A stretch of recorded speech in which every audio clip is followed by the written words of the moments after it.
रेणुका की शादी कुछ ही दिनों पहले शास्त्री नगर में हुई थी। रेणुका बहुत ही आलसी लड़की थी। वो दिन भर बेड पर सोती रहती या फिर मैगजीन पढ़ती रहती और घर के काम भी धीरे धीरे ही करती। एक दिन उसकी सास उसके पास आती है।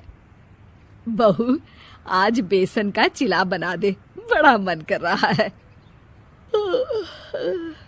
हाँ मम्मी जी, बनाती हूँ थोड़ी देर में। थोड़ी देर में?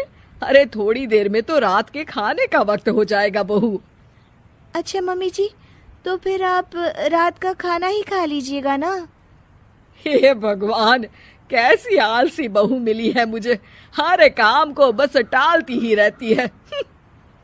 रेणुका दिन भर बस आलस पना ही करती रहती। एक बार रात के खाने पर सब बैठे हैं तो रेणुका का पति कहता है, अरे ये क्या, आज फिर से करेला? रेणुका, हफ्ते में तीसरी बार ऐसा हुआ है कि करेला बन रहा है। कुछ भी बना लिया करो। अरे इतनी सारी सब्जी मिलती है मार्केट में। हाँ, पर अब कौन मार्केट जाए और सब्जी लेकर आए, इसीलिए जो था घर पर वही बना दिया।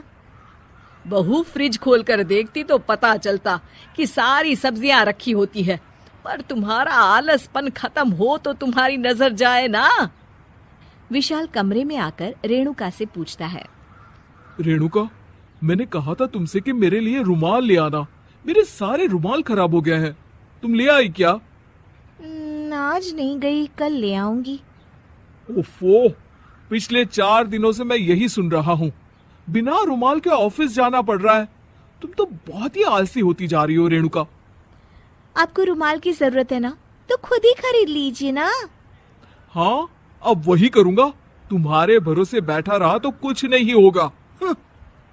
एक दिन दरवाजे पर बेल बज रही होती है और रेणुका सोफे पर बैठी होती है, पर आलस में दरवाजा खोलती ही नहीं। अरे बहू, कितनी देर से बेल बज रही है? क्या कानों में रुई डालकर बैठी हो जो सुनाई नहीं दे रही बेल? मम्मी जी, अब आप आ ही गई हैं तो आप ही खोल दीजिए ना दरवाजा। क्यों मुझे ताना मारकर और देर कर रही हैं? अरे वाह, उल्टा चोर को तवाल को डांटे। सास दरवाजा खोलती है तो उसकी पड़ोसन दरवाजे पर खड़ी होती है। दरवाजा खोलने में इतनी देर क्यों हो गई? सब सो गए थे क्या? और ये भी कोई वक्त है क्या सोने का? हाँ? अरे नहीं नहीं, ऐसी कोई बात नहीं है। आइए आइए, आप लोग अंदर आइए।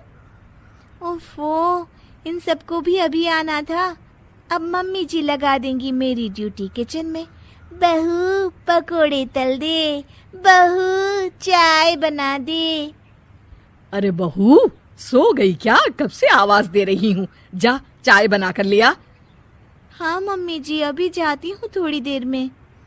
सास रेणुका को आंख दिखाती है। मतलब थोड़ी ही देर लगेगी चाय बनाने में, अभी ले आती हूँ, बस झटपट। रेणुका रसोई में जाती है और इसी आलसीपन में वो चीनी की जगह नमक डाल देती है। जैसे ही सब चाय का घूंट भरते हैं, चाय थूक देते हैं। थू थू थू थू, ये कैसी चाय बनाई है तूने रेणुका? इसमें तो सारा नमक भरा है।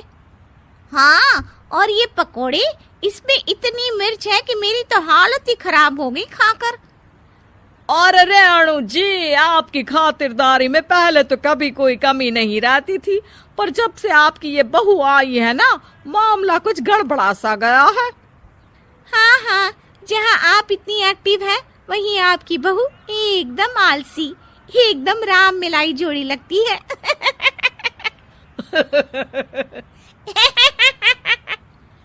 अच्छा जी, चलते हैं अब। नमक वाली चाय पिलाने के लिए बहुत बहुत शुक्रिया।